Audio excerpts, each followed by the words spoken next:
Баршаңызға сәлем достар. Бүгін осындай ауызашарға өте дәмді әрі оңай штрудель тамағын дайындаған болатынмын. Видеоны толықтай қарап, маған лайк басып, комментарий жазып кетуді ұмытпаңыздар.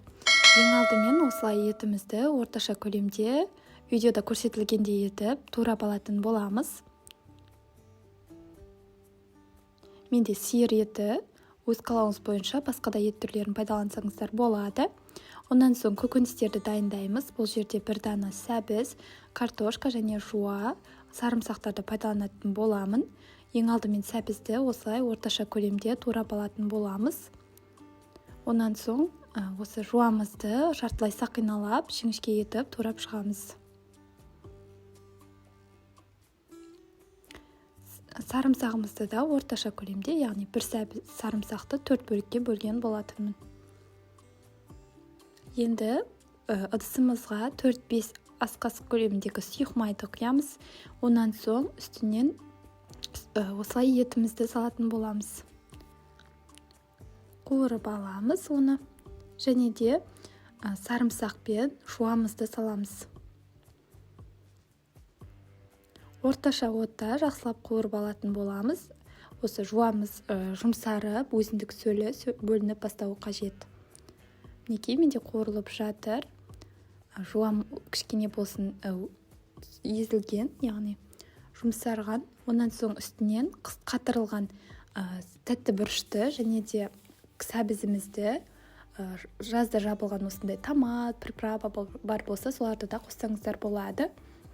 Енді оттың астын бәсеңдетіп бұқтыратын боламыз. Енді қамырын дайындаймыз. Бұл жерде менде ұн, жұмыртқа, су және де тұз салатын боламын. Жақсылап тұзбен суды, жұмыртқаны жақсылап араластырамыз. Онан соң қамырымызды едейміз. Орташа қаттылықтағы қамырымыз дайын болуы қажет. Шамамен 4-5 минут елесеңіздер дайын болып қалады. Мінекей, мен бастапқы уақытта табақты араластырдым. Онан соң үстелде жақсылап қамырымды елеп алатын боламын.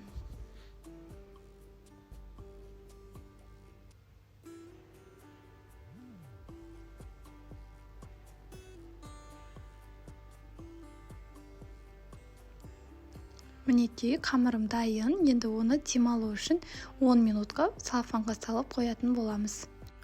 Енді осы тамағымызды, бұқтырылған тамағымызды қараймыз. Яғни бұл жерде сәбізіміз кішкене жұмсаруы қажет. Оны да көреміз қасығымызбен. Онан соң үстінен суымызды құямыз.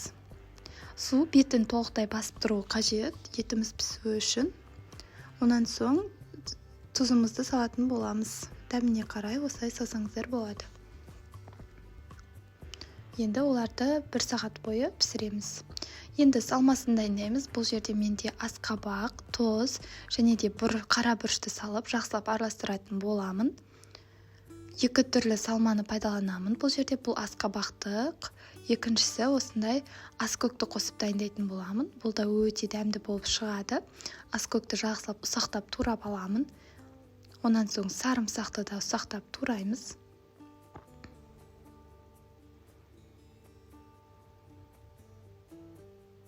Және де оларды осы сұйық майымыздың үстінен салатын боламыз.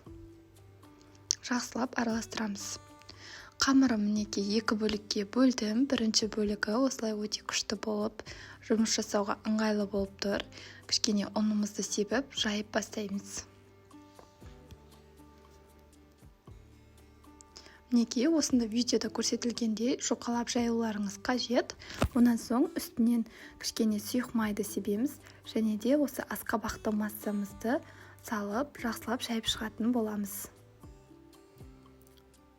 Барлық бөлігіне жеткізіп, жайып шықсаңыздар болады.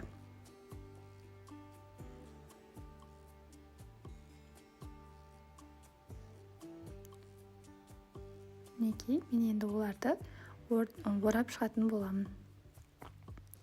Өз қалауыңыз бойынша басқа да көкөністерді қолдануыңызға болады. Бұл жерде сәбізді қолдансаңыз болады. Мен осылай асқабақпен өте дәмді болып шығады. Осылай да жасап көріңіздер.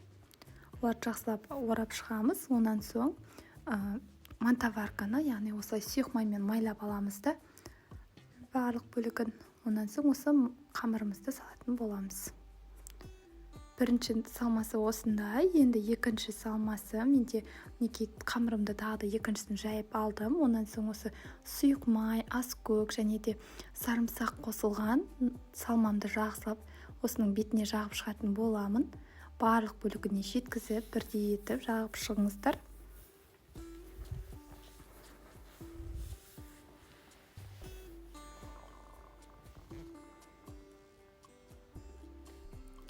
Оларды да жақсылап орап шығатын боламыз. Осы салмасы да өте дәмді болып шығады. Енді аскөкті ұнататын, сарымсақты ұнататын кісілерге өте дәмді ұнайды деген ойдамын. Барлығын осылай орап шығатын боламыз. Бұны да тағы мантоваркамызды майлап, осылай салатын боламыз қамырымызды. Шамамен бұны 25-30 минутта қайнатып пісіріп алатын боламыз. Енді сол аралықта картошкамызды да саламыз. Бұл жерде менде еті пісіп тұр толықтай. Сондықтан картошкаларды орташа көлемде пісіріп алатын боламыз.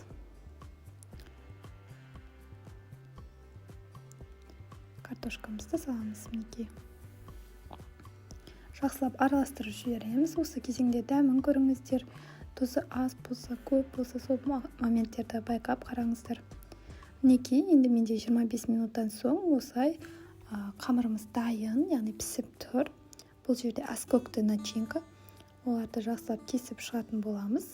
Орташа көлемде, яғни 2 см деңгейінде деп айтайын. Осылай жақсылап кесіп шығамыз. Екіншісі мінекей асқабақты начинка. Бұл да өте дәмді болып шығады. Дастарханымызға, осылай ыдысымызға салып шығатын боламыз. Ортасынан осы тамағымызды, яғни салатын боламыз. Өте тойымды, әрі дәмді тамақ болып шығады. Осы рецептпен жасап көріңіздер. Кішкене болсын ерекшелендіріп, өте дәмді етіп жасауға тырысыңыздар. Ас болсын, сіздермен бірге болған Марат và Индира. Мені қолдап кетуді ұмытпаңыздар.